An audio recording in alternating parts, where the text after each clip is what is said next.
Custio Clayton is with us. Hello, Custio. How you doing? How you doing? How you What's doing? going on, man? Nice to meet you. Very good. Nice to be on. Nice to be on. So, Custio, the training partner of Patrice, Custio, thank you so much to be with us, and congratulations for the big performance you did 2 weeks ago in the US. You crossed the border to face Lipinets on 2 weeks' notice. 2 weeks' notice, and you.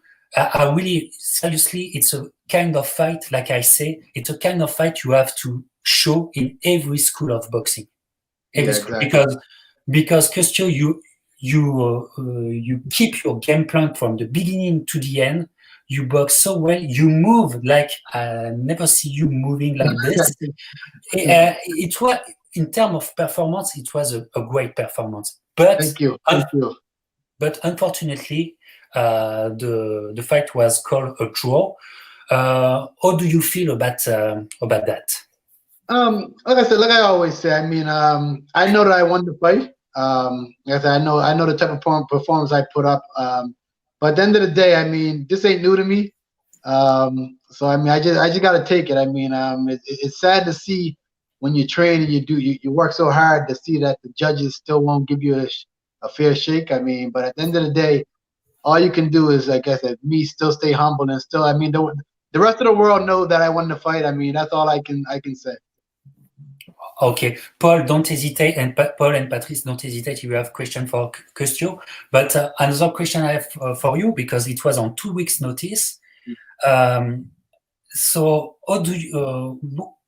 Did you watch a lot of Lipinets fight before, or not really? Well, see, once we found out, but see, this is something that people don't know either. I mean, I was scheduled to fight on the same show though as well.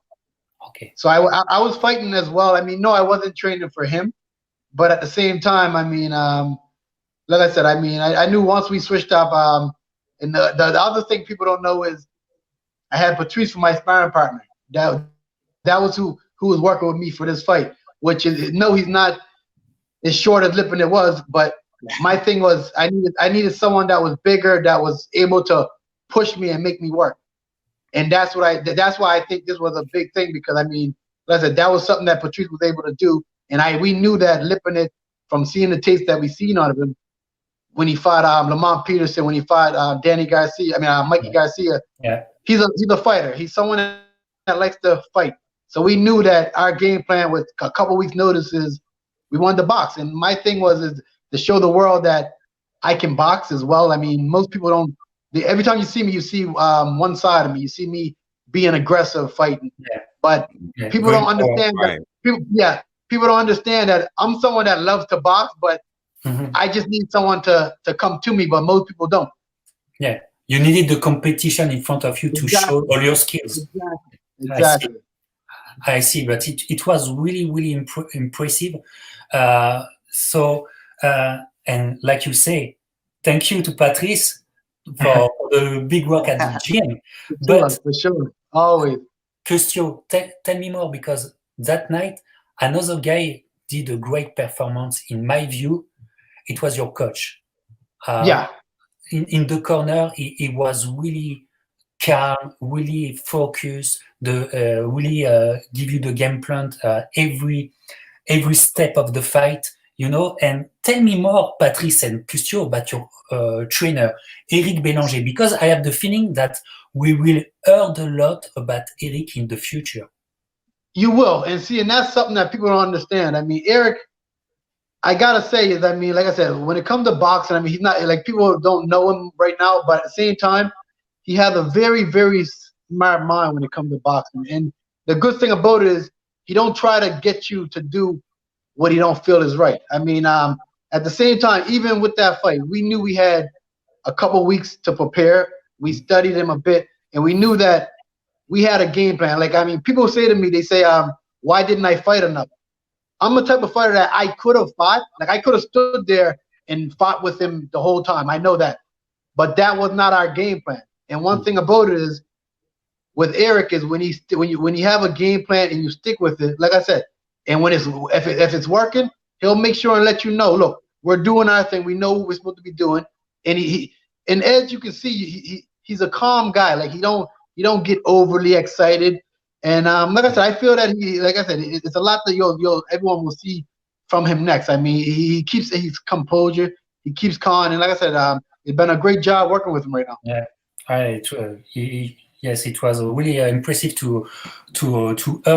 Yes, and I'm pretty sure Eric will be a big name in the future. Exactly. Yes, in Canada and maybe more in America.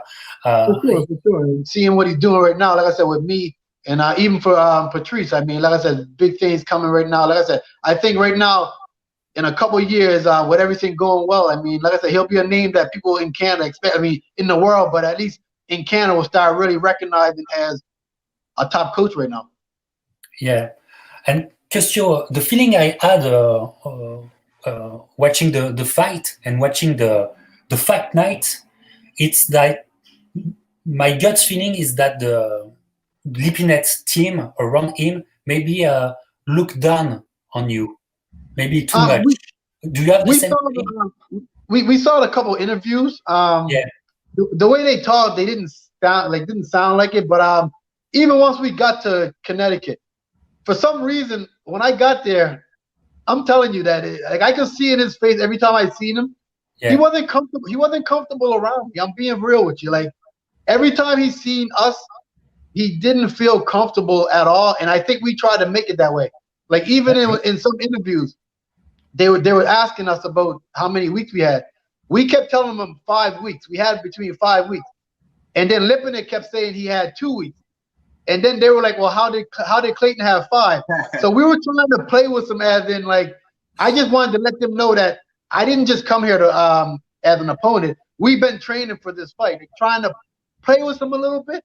And I mean, like I said, I could see that he wasn't comfortable around me. And I saw Joe Guzin say that he saw a couple of my fights. He said Clayton's a very good fighter, but what we see is I didn't have to watch too many tapes about him because every time I seen something of him, he's a guy that likes to be there and fight. So I knew that all they keep looking at is a guy that fights every time, comes forward. But like I said, Pat knows me.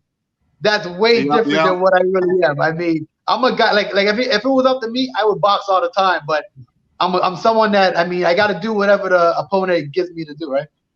Yeah, obviously, because in fact, people don't realize your pedigree. And you talk about the skill set, but maybe people have to remember that Custio was an Olympian. And can you, for us, can you recall your Olympic journey? Oh yeah, for sure. I mean, like I said, that was to me still to this day. I still look at that as one of the best opportunities that I had going to. I mean, like I said, everyone don't get a chance to go to the Olympics, but it was an amazing feeling representing Canada, and like I said, all the support I had. But at the same time, like I said, I won 3 fights, which was for Canada. It didn't happen in a very long time. I think it was like 8 years, 9 years. I don't know. It's been a while before someone even won a couple fights. But like I said, it was a great experience, and even being there, I mean, everyone that's seen the fights know that I should have had a medal. I mean, at least bronze. But at the same time, I mean, unfortunately, it wasn't granted to me. But like always, I mean, like I said, I stay true to myself, and like I said, I mean, that's me not blaming anybody else, and just more like, you know what, I went to do my job. People seen it.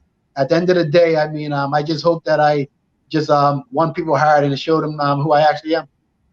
Yeah. So with a performance like this on Showtime, and you impress a lot of the broadcaster that night, how do you see the future? Do you see? Right now, the future, to be real with you, I don't want to say too much on it, but the future is looking very, very good. Like I said, right now, it's already things going in place. But like I said, I'll be back again for sure. We don't know with who, whether it's a rematch with Lipinet or whether it's, to be real with you, Porter, or it's something else coming. Something big. Something big. Yes. Yeah, something big for real. But even for me, I got the feeling that it won't be Lipinet. when we talked to them, we even talked to them afterwards, and his manager, his coach, they already said that they're not looking for me next, regardless. Oh, okay. Yeah. So okay. but I'm okay with that because I don't have nothing to prove with him. I'm pretty sure I already did what I did. He's the one that has to prove to everybody that he can beat me. Yeah, and you know, from our perspective as Canadian, you know, you're the B side. You cross the border, so you're on the, you know, on the exactly. You know, so a draw in this kind of condition for us, it's a win. Exactly. So and that's what you got to take it. And like I said, but only take next time is it won't be under no 2 weeks notice. It'll be a real camp for sure. Hopefully, maybe on Showtime again. Hopefully, I'm pretty sure it'd be something good. Yes, I try to have a great news. Yes, I have a question because we've been training a lot and everything, you know, and but I want to know with all that COVID situation, the fact there's no public, do you feel the difference? I know you focus on what you do, you focus on your job, but I want to know if you see a difference between the public and nobody. You see, and that's the thing, and I think it's because of I don't want to say it, but I mean, I think all the amateur experience played a big part because I've been fighting as an amateur in front of people that wasn't there. Like, I mean, we had tournaments where it was no audience. At the World Championships, no audience. So, I mean, to me, I don't think it really played a big part for me, but it is a lot of fighters that it do affect. And it's some fighters that do fight off of the crowd. But I mean, like I said, for me, it didn't. I think it had to do with a lot of the amateur experiences as well. But everyone's going through the same thing, though. I mean, the training is different. Like even with the pandemic, the training in the gyms, no one's really training in the gym. Everyone had their restrictions. But at the end of the day, I mean, like I said, we're athletes, we're boxers. We always find a way to make things work, and no matter what, I think that's what I think a lot of people are doing right now. You still got to find a way to make it work. Yeah. Paul, do you have maybe some question? Yeah, I have a question. I did watch the fight against LIPINETS, and I did watch when I heard about this fight. I did watch some of the previous fights you had, and I do realize that you were a lot more aggressive in the other fights that I saw you in as opposed to that fight. If you had a full camp to fight this guy, not saying you got to expose exactly what you were going to do, but if you had a full camp, are there certain things that you feel you would change if you were to fight this guy again? Looking back at it, like I said, when you're in that ring, I mean, you always have a plan at first, but some things is different. Like when you're in the ring and you have a plan, you try to stick to the plan. But then it's like, at the end of the day, it's like, I mean, looking back at the fight, I'm like, yeah, I could have, I do felt that I could have stood there a little more. I could have fought, but that's one thing that that's something, like anyone that knows me is, I'm someone that I usually don't, like when things are going my way, you got to try to take it from me. And like I said, I feel that Lipinets wasn't able to stop me from doing what I was doing. And that's what, I'm not going to change the way I do it. I mean, I understand. I mean, some fans look at it as, yeah, well, you should have fought more. I understand it. But boxing, anything can happen. And like I said, usually when we have a plan, that's why I like Eric a lot, because he don't try to get you to change up if just because he feels that something is like he knew that I could have stood there and fought with Lipinets, but he never once said to me, stand there and fight a bit, because he knew that our plan was to box. Like we never went in there to fight, we went in there to box. But as for if I were to do it again, I think I'll fight the same exact way, because with Lipinets, he's someone that needs, for him to shine, I think that he needs you to be in front of him and fight with him. Right. So I think I would keep it the same way, but I do think I would attack earlier than what I started the fight. Like I would put the combination together quicker, but still move the same exact way. Right. When I saw the fight, I thought you were definitely being a boxer. You were moving. You looked like you were setting traps. I think, you know, towards the middle of the fight, you started to open up more and land some of the punches, because I guess he got so comfortable with. It's a couple of weeks now, but I remember him getting a little bit comfortable of just coming forward and walking into stuff, and then that's when you started to connect more and open up more. And that's something too. And I say this to a couple people too, is remember, I had 2 weeks for this fight. It's all the pandemics going on, everything going on. It was supposed to be the biggest fight of my career, which it was. So I mean, everyone look at it like I had a lot of stuff against me. I'm going over there on the B side. So at the same time, our game plan was to not go and try to do something different. We had to go out there and stick to what we was going to do. I mean, next time, like I said, people know me now. Right. I could look at it a little different, but it's like, you know what? I had to make sure I did exactly what we said we were gonna do. Right, right. Because I know it's pretty hard, you know, when because we spar a lot to find out the specific sparring partner. You know, I'm 6'1". I'm a tall guy. Reach is not the same as the Lipinets. So I definitely think like the way Clay fight, Custio fight, this fight was a perfect way. Almost knocked him out in the third or fourth round with the body punch. With so that was amazing. That was the fight. That's something too, and you know that because this was stuff we worked on, and you saw that this is stuff we worked on in the gym. Even though Pat was bigger and taller, I always tried to do. I mean, one thing about it is I feel I'm very mentally strong, and what I feel is I try to adapt to whatever's in front of me. So even though Pat was bigger, I always tried to make it that it was Lipinets. I mean, I know that he was a different size, but I was looking at it as I looked at it as everything I had to do. I had to pretend that it was Lipinets. So no matter when we got in the ring, no matter what, everything still changed. They turned out to be the exact same way. Yeah. Got you. Yeah. So, Custio, we wish you the best. And on the chat with the followers, a lot of people praise your performance, big performance by Custio. He put his name on the card. And Maxime say, you know, a fight for Clayton will be a key format. This is the right time for Custio. What do you think about that? And I love what you said. Right now, to me, I think I proved that. I mean, that I do belong with the top guys, and I think, like I said, a Keith Thurman would be perfect. I don't know what they do, and he is looking for the opponent, but it can't be this year. He got to at least wait till next year. but I would love to be in the ring with Keith Thurman, and I think my style, from what people seeing, that I can box and I can fight. And that's the thing that they don't know what's going to happen.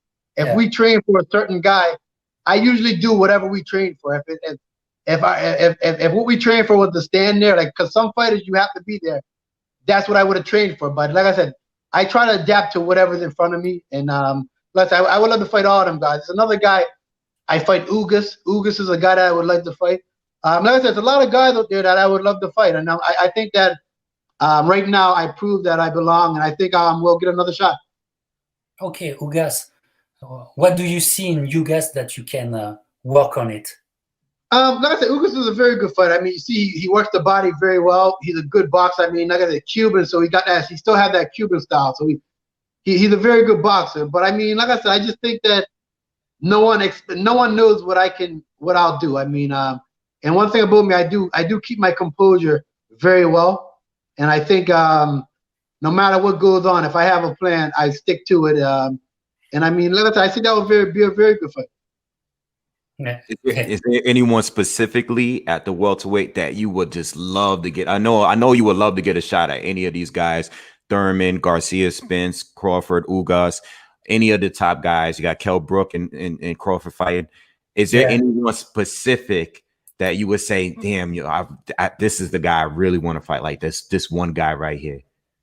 I never really looked at it that way. I mean, I think when you're coming up and when no one knows you, it's like you just sit around and you're like, you know what, I'm waiting for my chance. And then once it gets in, it's like right now I fight any of them. I mean, I never really had a specific one that I always look to go against. I feel my style. I mean, for a couple of them, my style will give a lot of them problem. I mean, like even with Danny Garcia, Spence, my movement, I think a lot of stuff. I think I could give a lot of guys problem because they don't know which way I'm gonna fight.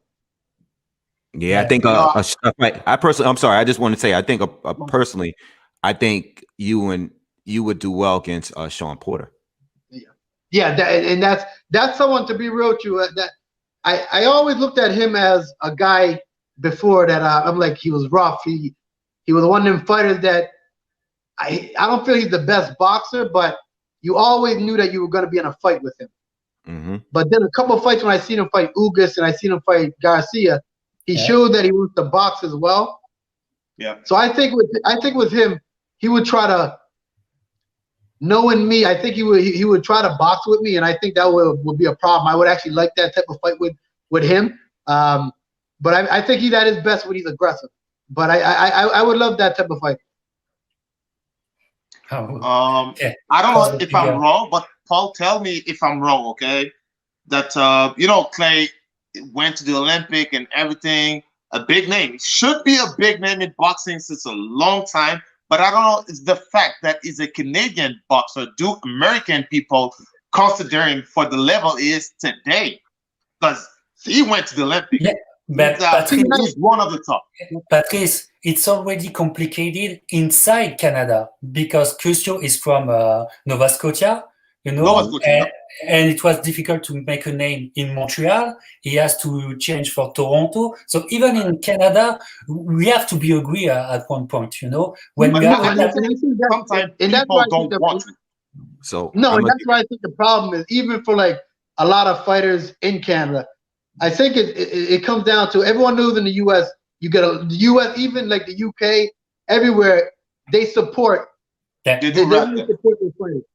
I don't feel that in Canada you get the support right from jump. I mean, not until you start really making that name and then they start to see it. But I think that it has to change where the Canadians have to really get on top of it at first. But I mean, the U.S. and everywhere is always gonna, well, I don't know him.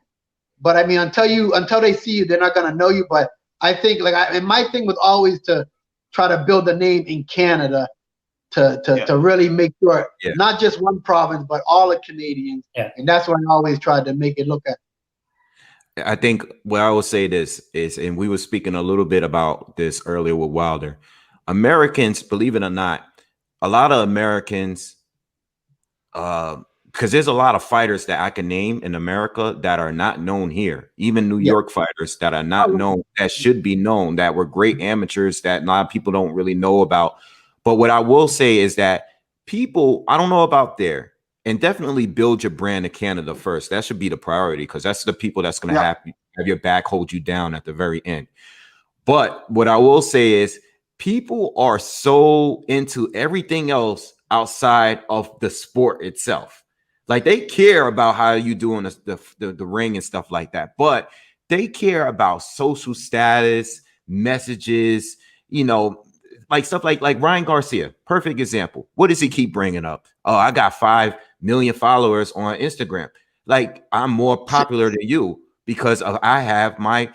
Listen, if you're popping on Instagram, people are going to draw towards you. Edgar Berlanga, another guy on the come up, knocking a lot of guys out. People bringing him up in my show this morning. Hey, he should fight Canelo. He should fight Canelo. And I'm like, no, he shouldn't fight Canelo yet. Like, he shouldn't fight any top 168 guy yet until he proves that he can actually box outside of the first round. And I love him. He's from New York. I'm saying that, and he's a New York fighter because I know how casual fans are. They gravitate towards anybody on Instagram. He's with Snoop Dogg. He's with all these rappers. He's with, but if he takes it out, these guys are going to fall back from him. That's how they do. Yep. So I like that. I like when you say that, because I had another interview before, and I talked to somebody about this because they asked me about Wilder and whether I think that he should get another fight. Like I said I don't agree with everything he's saying, but for me, I do believe that him and Fury should fight again. And I say that because the first fight was a very good fight. Fury did beat the second fight.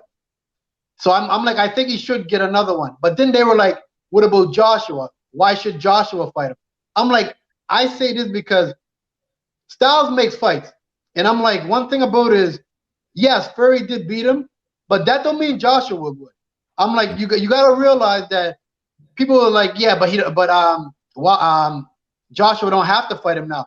And I'm like, that's where the problem is, because soon as a fighter now loses, everybody writes him off. And I'm like, that's where the problem is, because of nowadays. And then back in the day when like you had like Sugar Ray Leonard, Tommy Hearns, Duran, each one of them beat him. He beat him, but at the same time, no one cared about who lost. But right now, and I think it's because right now everyone worries about that perfect record, because soon as you lose, it's the fans that write you off. And when they do that, it makes it bad because no one wants to see you no more. And that's where the problem is. Yeah. Social media plays a big part. Yeah, too. it's playing a lot right now. And it's social like media wasn't around. It wasn't around back then. And thanks to Mayweather, because he put the O, like, you know, it was the biggest thing in the world. But like you say, we don't care that Leonard, Ernst, or Duran has a defeat in the record. Yeah, you know, we love them because what they bring in the fight. And this is the problem, like you say, Paul, with casual following. You know, Ryan Garcia, he has a big following, but it's a casual following, and they will disappear if he lost, they will disappear. You know. Yeah, but the first thing you're gonna say is, oh, he's not who we thought he was. He's a bum. Okay, but remember, when two top fighters fight each other, somebody gotta lose. Exactly. Yeah. It is what it is. It is what it is. That's that. Like even right now, they want to see. They talk about Thurman and not Thurman, Spence and Crawford. But at the end of the day, if they fight and someone loses, the first thing they're gonna say is, "Yeah, I told you he wasn't good." Okay, but somebody has to lose. But someone got to lose. But you know what? I don't understand. What I don't understand is, how do people forget? Like the people that we, boxing fans claim they like. Don't you know that your favorite fighter, whoever you think it is from the past, if you are a hardcore boxing fan, you watch it. Don't you know that some of these guys from your past that you claim you like lost a lot of fights? They lost a lot of most of them did. Most of them. All of them did. Only a couple that didn't. Yeah. Like Muhammad Ali, one of the greatest. He lost. Sugar Ray Leonard lost. Duran, you can name Mike Tyson. You can name any fighter, but at the same time, the social media wasn't what it is now. And it's like, I think that play. And when they talk about Mayweather, I like to say it because I understand what Mayweather did, but I kind of blame the fans and stuff too, because he kept the oath. Because if he would have lost, they would have said that he was not who he was. So I mean, a lot of that plays a big part too. Yeah, I mean, but that's part of the marketing, and this is why a lot of fighters today. See, the thing with Floyd, yes, he was undefeated, and the 0 was a big thing. That's marketing. Just like I say about the pound for pound list, it's marketing. When they put you as #1, certain networks will put you on their #1 pound for pound because that's their fighter. That's the way to market the fighter. But the problem is too is that fans are a fan of fighters. They're not a fan of the sport. They don't love the sport. Because they only watch specific fighters. People will be experts. I've been on YouTube a long time, and I've seen channels. They were specifically talking about 1, 2, 3 fighters tops. Tops. That's it. Yeah. No, most of the time, like anyone. Because you know what, guys? I have my theory about that. It's because the new following are really focused about the characters and the persona. Yes. And you are on Team Spence, you are on Team Yoka, you are on Team Wilder, But what make the great history of boxing is right not with the persona, but with the matchup, with the fight itself. What is in the legend of boxing? It's Leonard Durant in Montreal, in 40 years ago. This is history, Ernst Leonard. This is the history in making. This is the people. I think you have a difference between the people who stay team I don't know, and people who are really focused about the matchup. And in terms of matchup, I think the matchup of the new generation will be Crawford against Spence. So, guys, if the fight happen, how do you see the fight going? For me, I mean, I can't lie. I mean, I think that Crawford is like, to be like, boxing wise, skill wise, the guy is like for real. But I really do think that Spence beats him. I really do. Okay, you go with Spence, and you. I will go with Spence. I will go with Spence. I have Crawford winning by decision. I would like to see his performance against Brook tomorrow, though. I'm waiting for that. But the performance tomorrow can change my opinion, because I do think Kell Brook, regardless if people think he's done or not, I still think Kell Brook, and on his best day, beats anyone that Crawford beat at welterweight so far, by far. So I definitely want to see that fight tomorrow. But I think I'm leaning a little bit towards Crawford for now. At least for now, I think Crawford would win a decision. Okay, and you, Patrice? I go with Crawford too. Spence didn't fight since a long time. Since the accident, we didn't really see that much, except they're trying to show us something that might be true, might be not. We don't know. So, but it's a full package. Crawford is a package. So, and we know, since I saw the fight versus Kell Brook and Errol Spence, and if it was not because of the fight with Golovkin and the ice problem, I do really think Brook will beat Spence. So I think Crawford has what it takes to beat him. And I don't know the last southpaw that Spencer fight. I don't know since when did he fight the Spence a southpaw. I think it was a long time ago. So I think Crawford. I'll go with Crawford for that one. Okay, guys. And you know what? You look at Jeremy. Wow, we have the crème de la crème in terms of boxing analysis. Yes, you're right, Jeremy. Yes, and thank you so much, Paul, from Boxing Wave. It was a pleasure to be with you and to have you as a guest. Thank you so much, Patrice, to give me some news, and also for the big surprise, Custio Clayton in the show. Custio, it was a pleasure to meet you for the first time. Pretty sure we will do a future interview in the future, because it was so great. Guys, thank you so much again, and I will speak French for the end.